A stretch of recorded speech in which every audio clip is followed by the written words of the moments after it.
everyone, welcome back to my channel, or welcome if you are new here. Today I am sharing with you a quick recap of my first trimester. Before we get started, if you aren't already, please subscribe to my channel.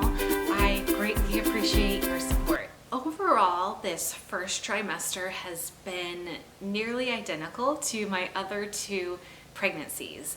So I'm not going to spend too much time going into every single detail of what I experienced, but there are just a few things I wanted to touch on just so I can remember. But I will link some videos down below for you so you can watch my previous first trimester updates. So, like I said, this first trimester was very similar to my other two pregnancies, but I will say this first trimester was the hardest of my three pregnancies. And I really think that's for me just because of the fact that I am a stay-at-home mom and my oldest is 3. And at the time when I found out I was pregnant, my youngest had just turned 11 months old. So again, being a full-time stay-at-home mom to two very young children is, challenging on just a normal everyday basis. But throw in the first trimester of pregnancy into the mix and it was really difficult for me. I feel like all of the symptoms that I had experienced in my other two pregnancies were just magnified by the fact that I was, doing so much, taking care of two other young children. Overall, I experienced all day nausea, food aversions, again, very similar to the other two pregnancies. I had quite a few migraines early on in the first trimester, which was really difficult because my husband was out of town for work during that time, and he was out of town quite a bit during that first trimester, which was also another challenging part of things just because I didn't get any reprieve from taking care of my other two kids, and it was just rough. I was extremely fatigued. I felt like I could not sleep enough, and that also has to do with the fact that my youngest is still not quite sleeping through the night. She is a year old, but it's been a challenge that we have been trying to overcome with her. But yeah, everything was just magnified to the max during this first trimester. Another thing that happened during the first trimester was I got sick at one point. My son got a cold. I think he was the first one to get sick, and then I got sick, and being sick when you're pregnant is just not fun. I have been sick twice now during this pregnancy, and the first time was during that first trimester, and I was just beyond miserable because you can't really take a whole lot. I think I was able to take Tylenol, but that was it, and it didn't really help. So that was just another not so fun thing. As far as my symptoms go, that was really it as far as what stood out for me. Again, just a quick recap: nausea, food aversions, migraines, and then the severe fatigue were just like the big ones that really affected me every day, all day.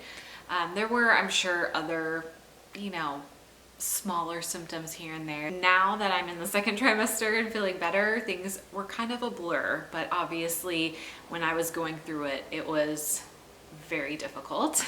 The only other thing I wanted to talk about was my first few ultrasounds. So I was seen at 6 weeks for my first ultrasound.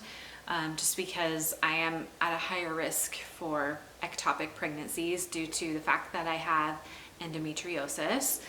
So I always have early scans just to make sure that everything is looking good and healthy and that everything is where it's supposed to be. I had my first ultrasound at around 6 weeks pregnant, and that one was very nerve-wracking because it didn't go as I expected, quite as I expected.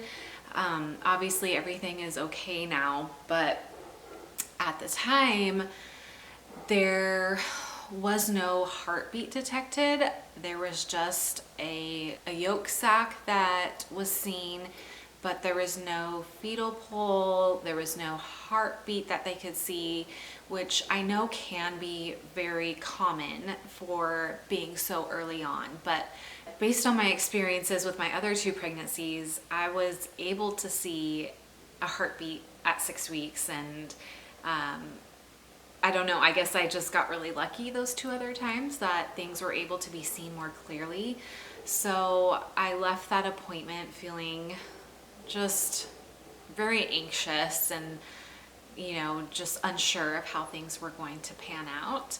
I did end up going back around 7 weeks, and I'm not sure how many days. I'll insert it here with a picture of the ultrasound. But I went back a little over a week later for a follow-up ultrasound, and thankfully things had progressed from the previous ultrasound. Baby grew, there was a heartbeat, we saw the heartbeat and got to hear the heartbeat, so that was such a relief and so reassuring. And I feel incredibly blessed and grateful that everything ended up being okay. It was just that initial week of uncertainty. It was just, you know, it was just hard not to worry, considering I have experienced an early pregnancy loss before. But again, I'm just so grateful that everything's okay and baby is healthy and things are looking great. So that's about all of the update I have for you for my first trimester. I will be doing another video whenever I am through my second trimester. I'll do another recap video for you, and I'm sure I'll have plenty more details to share with you about how the second trimester went. If you're watching this and you happen to be pregnant, please let me know in the comments down below and let me know how you are feeling and how you're doing. That's it for today's video. Thank you so much for watching. I will see you in another video very soon.